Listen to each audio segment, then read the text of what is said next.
Going inside the issues of our community, this is Local 12 Newsmakers.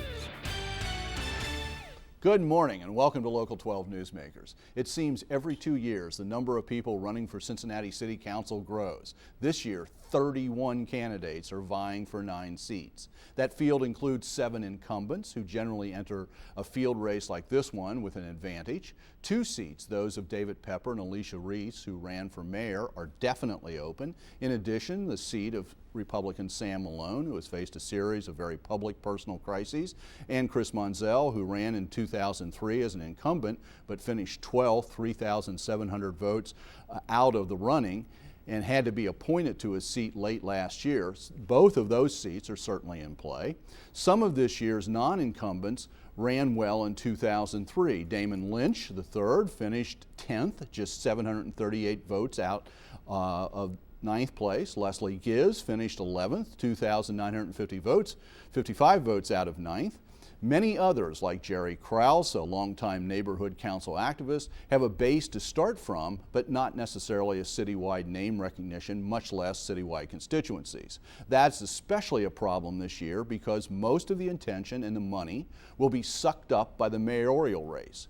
Non-incumbents with potential new blood and new ideas at City Hall face real challenges. This morning, I'll be joined by 4 first-time candidates. We begin this morning with 2 people, Samantha Hurd, who has run campaigns for Charlie Lucan and Tyrone Yates and served on the staffs of both of those officials. She also worked as the chief fundraiser for the urban YMCA's after-school programs. And Chris Bortz, a Charterite, is a lawyer working as a general counsel and special projects director for town properties with his father Neil and his uncle Arn, who served on council for 9 years and also served a term as mayor. We just want to make that clear since your name is at least known a little bit. Welcome to Newsmakers. Thank you. And both of you. Chris, let's start with you. You're running as a Charterite, and that's always the charter shorthand is you stand for good government. I notice on your website you use the term pure government. What do you mean by that, and what are you trying to tell the voters that you're going to do? Well, I think pure government, if you break it down and compare it to the charter platform, is really pretty straightforward. It says that government is a place, particularly on the city level, to provide basic services, the very best of basic services, taking the taxes that are collected and ensuring that they're doled out efficiently across the city to ensure that we're getting the very best from our local government. Now that's pure government. Then the suggestion would be non-pure government is anything beyond that. If we're getting into a national political debate, if we're discussing social issues that have no relevance in city politics, then we're getting away from pure government. I think that's the longhand of the charter version. And do you think that in fact city council, city government has gotten away from that basic focus on local issues, those bread and butter issues that you just mentioned at the beginning? Is this also a criticism? Well, yeah, I would suggest that it's a criticism in that we've seen council become less effective over the years. Particularly the last 12 or 14 years, we haven't seen a council that seems united in a common agenda. We haven't seen a council that seems able to manage the city manager, but rather at times seems to focus on managing the individual departments. That kind of micromanagement creates a breakdown in accountability, and it creates a more destructive politic. I think Valerie Lemmy kind of mentioned that on her way out, that the destructive politics of City Hall were so difficult to navigate that she felt that she was no longer empowered to run her own departments. And that's not council's role. So yes, I would say that they've gotten away from that pure government. Samantha, you have worked inside of City Hall. You worked for Charlie Lucan.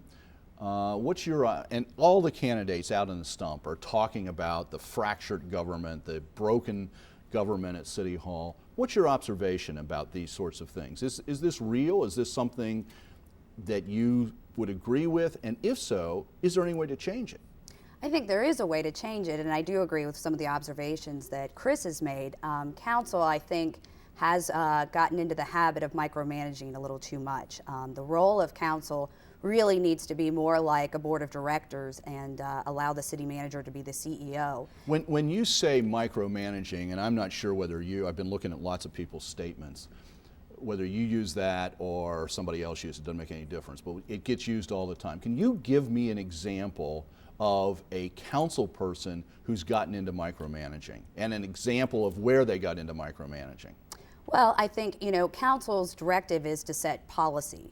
And when you get into micromanaging, a particular council member suggested sort of specific reforms within the police department to create new departments within that department that were not a larger policy question, but more a reorganization of the department. And I think that's the type of thing that is sort of fracturing our city government.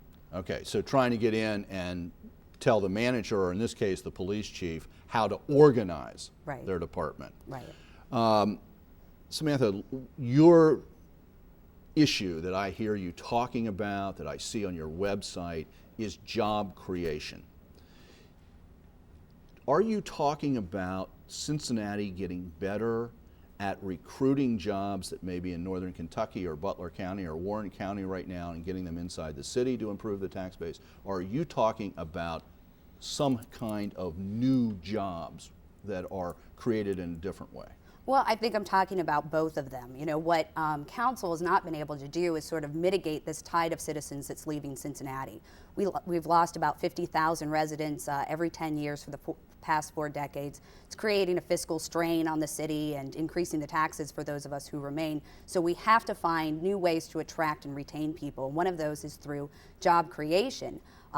Cincinnati, just like the rest of Ohio, is suffering from the loss of manufacturing jobs that's going overseas to cheap labor. We've got to find new industries to bring to Cincinnati. We have an excellent couple of universities in our city. We have colleges, an excellent hospital system. We need to levy their research and bring new industries that could benefit from that. As a council member now, I mean, a council member is one of 9, you're setting policy. Give me an example of one thing as a council member you could do to make that happen.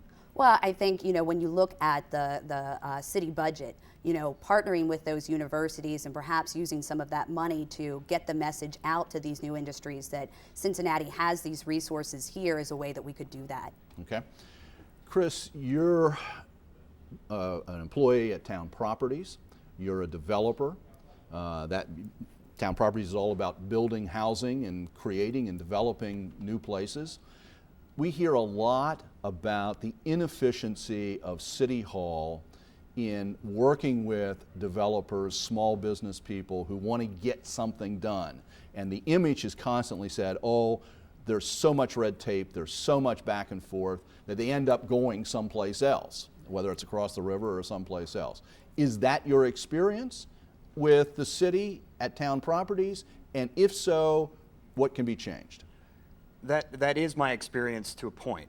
I think that it has been made much more efficient with the one-stop shop permit office, and I think Chad Munitz has done a good job consolidating a number of offices and putting them under one building. I'm going to let you come back to this, but I want to stop you. We've heard that one-stop thing from every candidate who's ever run, as long as I can ever remember. Do you think the city has actually made progress with that? I think that has created some more efficiencies. So yes, I would say that that's a step in the right direction. There's still a long way to go. A lot of it, in my opinion, has to do with the attitude of city employees, and that's because of the behavior of city council. What incentive is there for a city employee to think outside the rules, to think outside the box, to come up with a bold way of getting around some red tape? There isn't an incentive to do that. In fact, there's a disincentive. If you stick your head up, you're going to get it chopped off by a very aggressive council that has consistently looked for everyone, to shoulder some of the blame. That's not the way you run a business. It certainly shouldn't be the way you run a city. Rather, we should celebrate those city employees that say, hey, I have a great idea. Not only could we skirt these 3 departments, but we could move this entire project along much more quickly and save everybody money and help improve the city long term. To me, that's what we should be celebrating, not creating unfortunate scapegoats. Okay. A question that maybe both of you can, I'm trying to ask questions that each of you seem to be interested in, but everybody seems to want to talk about crime. as a council member again, what would you really suggest ought to be done to address the issues around crime in our neighborhoods or our downtown or wherever it is that seem to be growing and out of control? Samantha? Well, I'll start off with how I answered the first question. I believe the best crime prevention for Cincinnati is going to be more work and more jobs. There are a number of individuals who you'll see in our neighborhood standing on street corners. I don't believe that they don't want to work. I think they're having difficulty finding work. The city of Cincinnati could immediately add 100 new jobs to their payroll for just under $1 million. These could be temporary minimum wage jobs that individuals could kind of regain their footing with and then move into the private sector or onto higher paying jobs. My campaign office just this summer has actually been broken into twice, so I know that the crime is out there, but I don't believe that it's not something that we can't deal with through providing more opportunities for folks. So you would actually have the city itself as a job creation initiative hire people. Absolutely. And do you think 100 will make any difference? I think 100 could make a huge impact. That's 100 families that could be impacted immediately by bringing some stability to them. The types of jobs you were talking about creating out of the universities, the think tanks, the technology, those aren't the same jobs that the people on the street corners are going to take. No, we've got to bring both types of jobs. Okay. Chris, what about you? What on this crime question? I think the best thing City Council can do to combat crime is to take a page out of Rudy Giuliani's book. Say, now, what we need to do here is first begin by cleaning up our environment, literally. We have crumbling sidewalks. We have the ugliest bus benches I've ever seen. We have graffiti everywhere that takes forever to remove. We have weeds growing out of the sidewalks. Well, that's a role of City Council, to make sure that the city manager understands that clean streets are effective. Is that just a problem of budget? We don't have enough money and we have to put more money to everything? I don't think so. I think it's a problem of getting efficiency out of the services we already offer, recognizing how important that is and putting it first on the agenda, saying if we have a clean environment, it's likely that people are going to recognize that that environment feels safer. Much of the crime problem is also a problem of perception. The second effort, of course, is to ensure that we have a dialogue, a relationship between the community, City Hall, and the police department. Identify the resources that the police department needs to effectively combat crime the way they understand it, perhaps with outside expert advice, and then provide those resources without creating the police department as, again, another unfortunate scapegoat. There are going to be problems. It's a large operation. It's a dangerous job. But when those problems occur, it's up to council to help the police department get to the bottom of them, help them correct any cultural problems that may have led to those problems, and then move past it so that the department is continually getting better, not always on the defensive. Okay. I'm out of time, unfortunately. I know there's lots more to say, but hopefully people will listen and search you out. In fact, if you want to learn more, check these two candidates' websites, Chris Bortz, all one word, .com, and Samantha, well, not Samantha Hurd, followtheherd.org, followtheherd.org, and I would encourage everybody to look at the League of Women Voters, Cincinnati.org, lwvcincinnati.org, because you can do some comparison shopping on that website. Thank you for being here. We'll follow you the rest of the way and look forward to seeing you on election night. Thank you. Okay. Stay tuned. After the break, two more first-time candidates.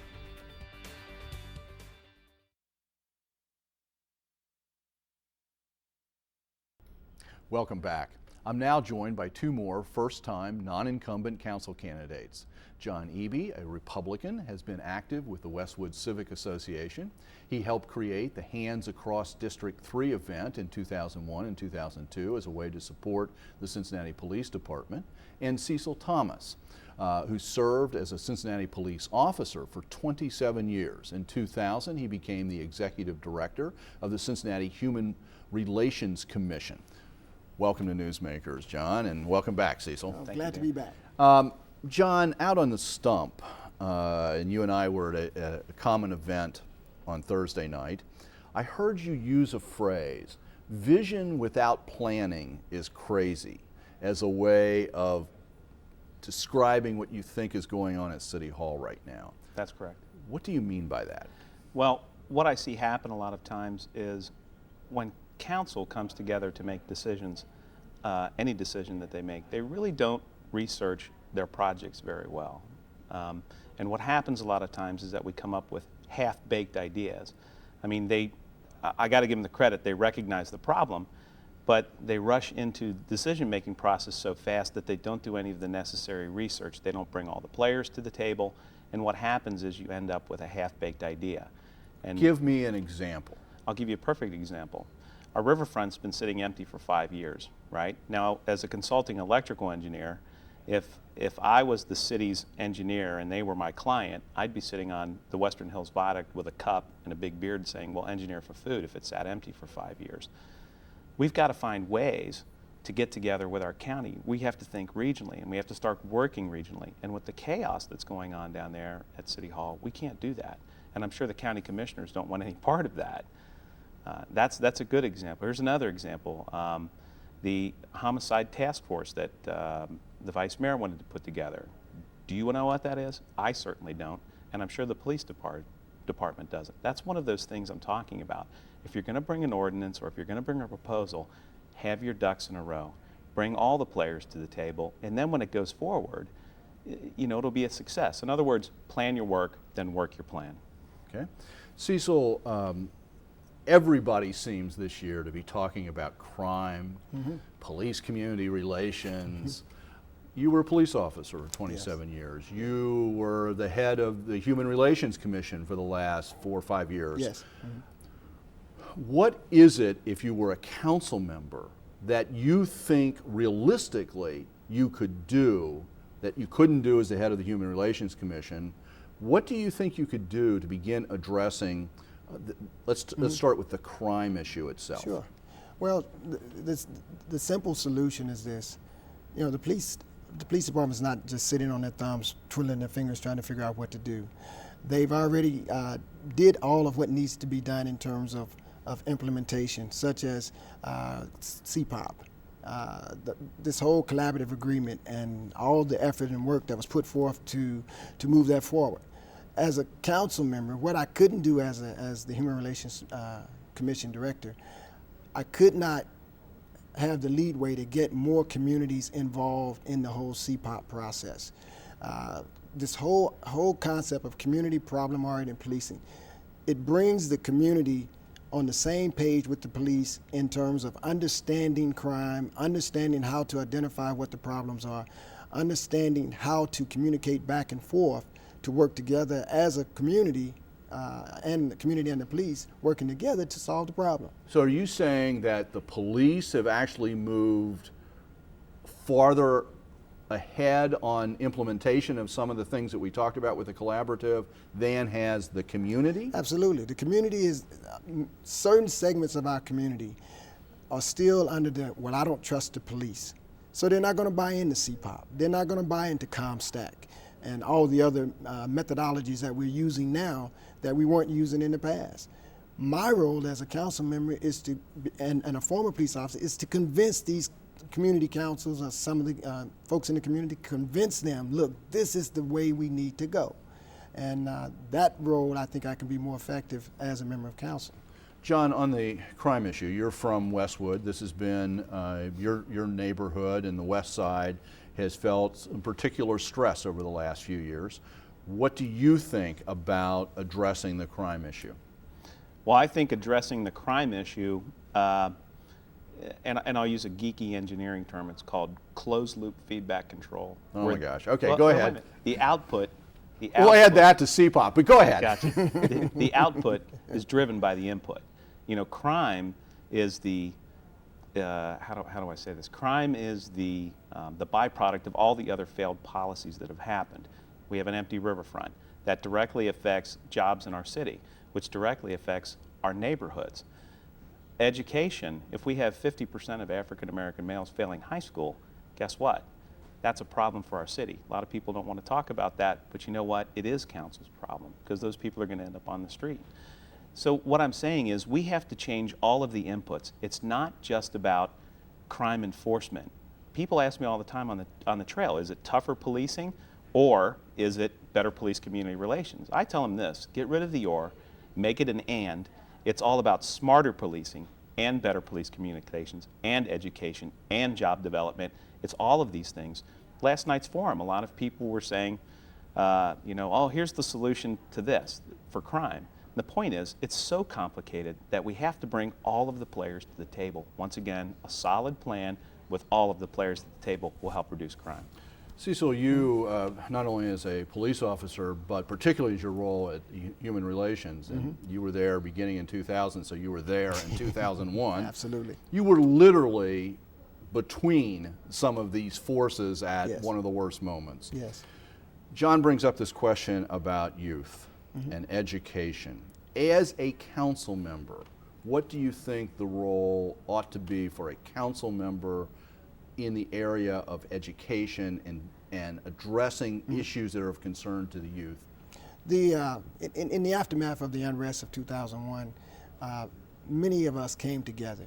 The business community, the religious community, the government, the police, the commission, the universities, we all put our minds together over several months to come up with solutions as to, well, what caused the unrest and what do we need to do to address the problems. One of those problems was youth and their education. We recognized that the age group 14 to 25, that was that age group for the most part that was out there, young African American males. So what we decided to do was to focus a lot of our attention in that particular area. As the head of the Human Relations Commission at the time, I was charged with bringing the Boston 10-point plan, the street worker program to Cincinnati. Greater Cincinnati Foundation did that. They gave us the seed money to do it. We put that out there. Boston had 50 street workers. We had 3. That's all we could get. Wait a minute, I want to be clear about this. In Boston, now it's a bigger city. Yes. It had 50 and we had 3. We had 3. Do we still only have 3? We only got 3 that are out there trying to pull these young men from the street corners and connect them up with the resources that are available in our city, which are many, to connect them to those resources and allow them to become productive citizens. So as a council member, would you like to put more support behind those street workers? Oh, absolutely. That's the whole, that will resolve much of our issues as it relates to these homicides in our city. How many street workers do you think we need out there? Probably 30 to 35. And are you willing to cut something else in the budget in order to get that? Oh, absolutely. What? Well, that's something I'd have to look at, you know. But again, though, the street workers, when we understand how they work in conjunction with the police and with all the other services available. Okay. John, lots of people at a candidates forum that we were all at on Thursday night talked about broken politics at City Hall. What do you think you could do to change the dynamic at City Hall? Well, here's what I would say. You know, as an electrical engineer, especially as a consultant, you know, I don't have the luxury of picking my team all of the time. So whether or not I like the people that I work with, I have to respect them because they're professional engineers. So we have to find common ground and work together, otherwise our client gets an inferior product. And that's what we need from City Hall. You know, Damon Lynch and I don't agree on every issue, but on education, we're in lockstep. I think we agree wholeheartedly. Those are things that we can work through. And I think working through those issues together helps build a kind of trust, friendship, and respect, so that when I would come to him later on to say, you know, Damon, here's how I feel about issue X, Y, and Z. How can we find common ground to work through those? Those are the things I do every day. I have to work collaboratively. I've done that all my life in Westwood and Price Hill. Absolutely. We've only got a minute left, but what about this, you know, sort of broken politics at City Hall? Yeah, team building. This is what it's all about. We all of us on council have one common agenda, and that is to address the quality of life of our citizens and to keep our city moving forward. If you come in there with your own personal agenda and you're going to put your feet in the sand and lock yourself in and say, that's what I'm going to do, you know, no. You got to be able to work. I have to work with John. I'm a bridge builder. Been that way for where everybody know. And that's what has to happen, you know, the common ground bridge building. Real quickly, are you hopeful that that can change? Oh, I'm absolutely confident that it can change. Okay. Are you hopeful? I'm very hopeful. Okay, that's a nice note to end on. If you want to learn more about these two candidates, check out their websites. For John Eby, it's John Eby, all spelled one word, .com, and for Cecil Thomas, cecilthomas.com. That's easy. And don't forget the League of Women Voters website, lwvcincinnati.org, where there's lots of information about various candidates and you can kind of sort of compare people. Absolutely. So thank you for being here this morning. Good luck over the next several weeks, and we'll follow you and we'll see you on election night and we'll see what happens. Thank you for making Newsmakers a part of your Sunday morning. Next week, the complex dance going on between suburban school boards and anti-tax groups in several suburban school districts. If you don't figure this one out before you go to the polls, I guarantee you're going to be confused on election day. Be here. Have a good week.